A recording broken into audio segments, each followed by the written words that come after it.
বন্ধুরা আমাদের নৌকা বিহার করা শুরু হয়ে গেছে। তো এই যে দেখতে পাচ্ছ অলরেডি আমাদের নৌকা ছেড়ে দিয়েছে, দারুণ লাগছে। বাহ বন্ধুরা দেখো, বন্ধুরা দেখো কি সুন্দর মায়াবী দেখতে লাগছে দেখো।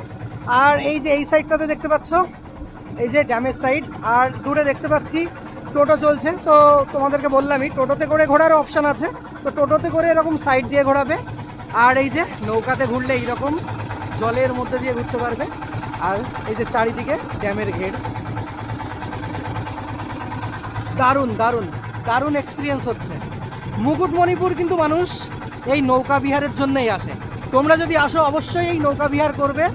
আমি রেকমেন্ড করব টোটোতে ঘোরার থেকে টাকা একটু বেশি লাগলেও নৌকাতে ঘোরাটাই, কারণ দারুণ সুন্দর ঠান্ডা হাওয়া আসছে জল থেকে, আর সঙ্গে এই এত সুন্দর ভিউ, অসাধারণ অসাধারণ।